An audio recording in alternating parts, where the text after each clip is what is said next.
Anna Jacobson from CBS Saturday Morning. Welcome to The Dish. Today we travel to the Crescent City, visiting 3 New Orleans restaurants serving up bites of the bayou. We'll venture to the Garden District, where a commanding, historic establishment has a female executive chef for the first time. And we visit author and chef Toya Bodie, who channels her culture and family through her cooking. But first, we sit down with renowned chef and restaurateur Edgar Duke Chase. Along with his cousins, Chase is upholding the legacy of their grandmother, Leah Chase, known as the Queen of Creole Cuisine. Their newest restaurant, 4, honors the family's 4 generations. That's where he met our Michelle Miller. Gee, we're coming live. It doesn't take long to catch on. The Chapter 4 is a family affair. 3 cousins working in tandem. I know I need to order extra basil. In the kitchen, Gavin Gaines is executive chef. Well, you gotta. Beverage director Eve Heidel behind the bar. Oh, that's beautiful. Isn't that gorgeous? I might need you to be my cocktail designer. Duke Chase, pleasure. And Edgar Dookie Chase IV, running the show. Chapter 4 is a celebration of the 4th generation, the 4th generation of Chases coming on board to lead the charge. It's a simple but elegant dining room featuring a large bar, outdoor patio, and walls adorned with African-American art. We still want you to get that fine dining feel, but in a very relaxed setting. In the end, it's the food reeling in the customers. My plate looked like Bernadette. Oh, That was delicious. This Gulf shrimp is really delicious. We sat down to make a plate of our own. So when you talk about all the beautiful pantry that we have here in New Orleans and Louisiana, we try to showcase all that great stuff here. There's corn makshu mixed with crawfish and smoky andouille, with a serving of blackened redfish and crab fried rice. You keep talking about that crab fried rice. This crab fried rice You is created amazing. that. I did. You know, we are known for jambalaya down here, right? Which is a play on jollof rice. But I said, instead of jambalaya, let's honor our beautiful blue crab that we have here in Louisiana. Citrus glazed salmon atop pan-seared asparagus, a fried twist on oysters Rockefeller, and spicy smothered okra. Is there a new New Orleans cuisine that is being discovered here, or is it really leaning in on the time-tested traditions? I think we're leaning in on to our roots. We're celebrating everything that we have here locally. That's why I say Creole cuisine is the all-star of all cuisines, because what we took was the best of each and every culture that brought something here and made a cuisine out of it. For dessert, there's this densely rich cheesecake drizzled with his grandma's favorite berry glaze, the perfect match to a berry mint rum cocktail called Leah's Garden. It tells a story of her working in that strawberry patch. That's right. I love it. Duke's original career plan was finance, but after getting his MBA, we all have degrees in so many different fields, but we all find our way back home, and home is the restaurant. he set off for culinary school at the Cordon Bleu in Paris. Confidence is the key that I think that school taught me. But none of this would have been possible without his family legacy or that of his grandmother. I like to cook every day. A legacy baked into his DNA. We grew up doing everything, waiting tables, bussing tables, cashier, in the kitchen. But I got stuck in that kitchen and I just saw the love that my grandmother had just looking at the stove and commanding it. And I fell in love with the kitchen right then.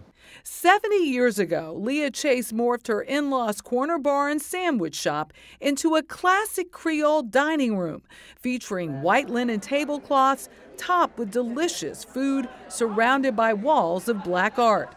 Through the years, it was a safe haven for everyone, from freedom riders seeking refuge to blacks and whites secretly meeting during segregation. It's also played host to New Orleans' biggest street party. Happy Mardi Gras. Still does, with eats offered to parade goers in its wide-open backyard parking lot. But Duke's generation has expanded the family business to 2 eateries at Louis Armstrong International and Chapter 4 in downtown New Orleans. As an African-American restaurateur, there's much more that we think about than just hospitality. We think about community first. We think about the impact of our surrounding neighborhood. For Duke, that means bringing back the African American Museum in Treme, a vibrant business community in the 50s blighted by construction of the interstate and later Hurricane Katrina. And this starts that revival process of bringing this neighborhood, this community back. We're talking about African American businesses. We want to bring those back. Good to see you. A lot of generational businesses don't make it. Why are you? They understood how to create that family connectivity. We didn't miss a birthday, we didn't miss a Christmas, we didn't miss our beach trip. They created such a close-knit family between me and all of my cousins to understand that there won't be a squabble as we continue this legacy. We know each and every role that each and every one of us needs to play. There's food outside and everybody's cooking. It's all part of the ministry of a family that revels in its ability to give back. We gotta keep growing for that next generation to set the next bar for us. So if we're not growing and sustaining what we have, shame on us as the fourth generation. Up next, a female executive chef leads the kitchen for the first time at this world-renowned eatery. Meg Bickford, the first female executive chef at historic Commander's Palace, is putting her own touches on the fine dining Creole menu. The landmark restaurant dates back more than 100 years and has been a launching pad for famous chefs like Emeril Lagasse. Jamie Wax visited with Bickford to discuss her career journey and the legacy of Commander's Palace. Commander's was tasteful beige like every other house in the Garden District.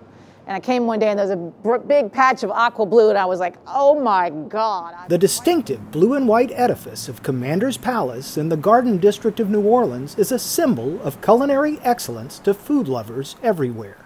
I bicycled home as fast as I could and told my mom, I said, there's no way you can paint that restaurant blue. That's so embarrassing. I'll never be able to go to school again. And it's blue, so she didn't listen.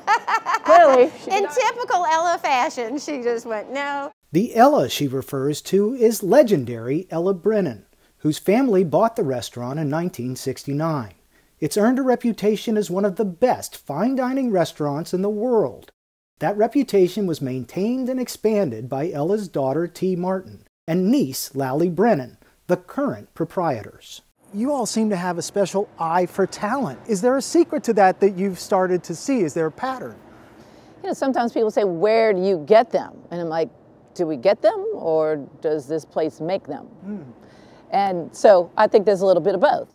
The list of former head chefs is like a who's who of food world titans, including icons like Paul Prudhomme, Emeril Lagasse, and Tori McPhail. How much curated do you? And now, for the very first time, the hallowed kitchen of Commander's Palace is being commanded by a woman, executive chef Meg Bickford. What does it feel like to be in the line of that? Can you even think about that as you're trying to tackle this job? Not yet. Not yet. I'm very fortunate to be asked and invited and put on that list. Those guys really built their careers here and they became who they were as professional chefs here. So I'm very excited about that. That one day being on this list and being like, that's right, and that's Meg Bickford. In a way, this is a huge moment because of the fact that you're a woman, but in a way, you sort of wish it weren't. Is that fair to say? I think that's fair. I think that it's very important for us to feel empowered, and any movement in the right direction is fantastic. Bickford has worked at the restaurant since 2008, with Tori McPhail as her mentor. He took me as a kid straight out of culinary school and just constantly pushed, constantly pushed. Every time I would think about the future of my career, every time that thought would pop into my head, the next great adventure was one step away and it was right here. You're looking for multiple things, like they've got to have this talent, you know, we sometimes call it magic in the hands and this fire in the belly. But you know, a lot of people are avoiding change. You got to have somebody that's not only not avoiding it, they're looking for it. And it's so nice when you have depth to move someone up that has been working with us for a while. Bickford has been encouraged to make the menu her own.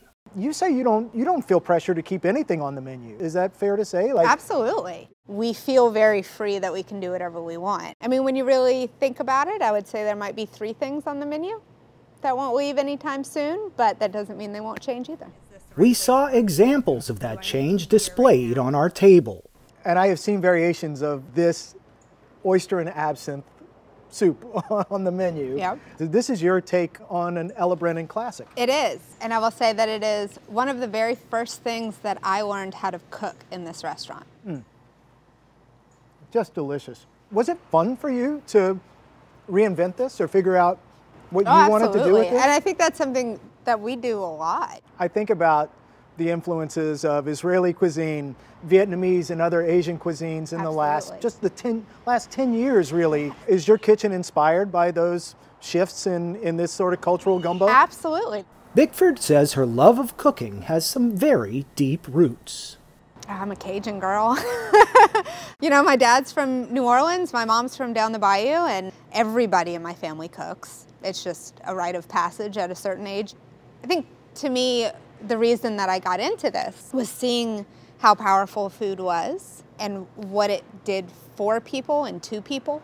And I thought that I wanted to be a part of creating that for other people.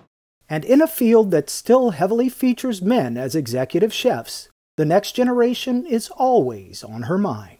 The fact that you have a daughter and that she's watching her mother excel in the way that a son or daughter would often have watched their father excel. Do you think about that? Sure, I do. And I think that that is a lot of my motivation. I don't work for me, I don't work for them, I work for her, you know? I think that's very powerful. You got your potatoes? For Meg Bickford, setting a great example goes beyond family. You know, I think every restaurant in the world is its own little microcosm of the world. And Commander's is an interesting place in the world. And it will survive all of us. After the break, a chef redefining creativity in the kitchen, one bowl of gumbo at a time. Toya Bodie, a multi-talented chef, cultural ambassador, and author behind the book Cooking for the Culture, is forging her own path in the culinary world while giving our Michelle Miller a lesson on making the perfect roux. She tells her story of grit and gumbo. Now, with my gumbo, I always tell people it's a 6-step gumbo. When I first gave that lesson, my mother was like, I don't believe that, but when I listed it, I told her, I said, all of the steps are minus Young and the Restless. You watching TV, looking up Facebook, all of that. I think I should be doing this. All right, come on, let's do it. When it comes to making gumbo, Toya Bodie has taken the time-honored tradition and turned back the clock. Once I mix the Trinity, the onion, celery, and the bell peppers into the roux to calm it down, add it into the cold stock, wait for it to get hot. The New Orleans chef says roux, oil and flour mixed with care, is the longest part of the process. Can I just say to all those people who did not teach me how to cook gumbo all those years, booyah. And let it get crazy, let it get crazy. Woo! I Why? want roux from start to finish. And there you have it. In under 30 minutes, instant gumbo. Here's to the roux. You should be proud. And I made it in New Orleans. How fitting is that? You talk a lot about self-expression, history, culture. Why is it important for you to impart these things? So much of society over the year tries to wash it out and to try to put, you know, particularly Black and brown people into these boxes, you know, and they can't go outside them. And those boxes don't have the representation of our culture. That's the only reason why gumbo is my favorite dish to make, because it's a rags to riches meal. Started off on the tables of the poor, made its way to the tables of the wealthy. Started from scraps, and now look at everybody. People fly here just to get it. It also helped because I didn't trim the fat off. It's part of her winning strategy as she redefines success in a city enamored with good food. I'm a private chef for certain clients, and I'm talking in New Orleans, you can not only be a chef without a restaurant, but you can be a chef without a restaurant and actually make what we call guap, which is a lot of money. Like, well, guap? Yes. Oh, I've learned something. It's money, and then there's a lot of guap. What makes Bodie popular is her irresistible take on classic Southern cuisine, showcased in her cookbook, Cooking for the Culture. I cooked a bunch of things from my book. I have the collards with the sangria tomatoes and cornbread, barbecue shrimp, crab cakes with caper sauce, and the baked mac and cheese. I really love this mac and cheese. Now that mac and cheese, that's a killer. Is this a cardiac arrest? No, I ain't say that. I recommend this if you're gonna do a potluck. And then when they go to dig in it and they see the creaminess and then they bite it and they say, wait a minute. But it was the fried fish worthy of an interruption. And I made it pretty far in the rounds. Oh, wait, excuse me. That's some good catfish. Come on now. I don't eat catfish. I know, I was waiting for you to taste it. I like catfish. But I'm being fair to you here. I'm gonna have your catfish because I like it. And in this spread, the proof was certainly in the pudding. Bread pudding. It's white chocolate. It's the crunchy on the inside. That's just the stickiness from the white chocolate, the sugar, all of that. Because I chop it up real fine and I mix it all through and I put chunks in the middle. I know if I do shrimp etouffee on a... In the past few years, Bodie has garnered appreciation on the cooking competition circuit, bringing her signature flair. You're gonna love it, so swipe up. I would notice everyone who was Southern changing who they are to be on camera. And then I just started being tired of it. I'm not changing my hair anymore. I'm not changing my nails. I'm not changing my... No, because we embody something really good here. A New Orleans native, she remembers times when both of her parents worked more than one job to make ends meet. Dinner would be made before we left for school because we could not afford it at all to have fast food or even boxed things. This was from scratch. Bodie started cooking professionally about the age of 15 at a local store. But that same year, her life took an unexpected turn when she learned she was pregnant. Literally, my sweet 16 birthday was in Planned Parenthood. But I'm telling you, when that girl, her name is Heaven, and when I looked at the definition, that is exactly what happened to our lives. How you doing, Heaven? That's your mommy? That's your mommy? Christmases changed.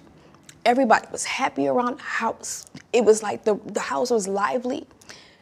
It was just everything changed for the better, like after she came. And I heard a whisper to my heart telling me, say love. One of those things was how Bodie channeled her creativity. And this is where you got your start. Yes, yes. I started out poetry on this stage, open mic nights on Tuesdays, and it was on from there. Making a name for herself as a poet. I saw my life changing with each read. With each time I just memorized something and I committed to it, I started seeing my life like flip and mold. Bodie met her husband, Chris, online, and he helped her build her brand. I want everyone to feel comfortable with cooking. 10 years later, the couple is still going strong. 2 girls, 2 boys. Oldest just entered the master's program. You gotta Ain't be that proud. something? You gotta be so proud! Proud mama! So what I'm doing here... It's that energy Bodie brings to her cooking and her mission. I'm gonna be as unapologetic as possible for whatever little girls need to come behind it, who need book deals, whatever women decide, I'm 56, I think I'm gonna do that book I've always wanted to do. Do it. Pay her too. And from now on, she says there's no holding back. Do you have any plans we don't know about? I plan on seeing what develops after this book. There's parts of the journey that I can't know until I get there. So I'm just gonna focus on showing up on time. For more stories like these and live coverage of breaking news 24/7, stream us right here on CBS News. I'm Dana Jacobson. We'll see you next time for another helping of The Dish.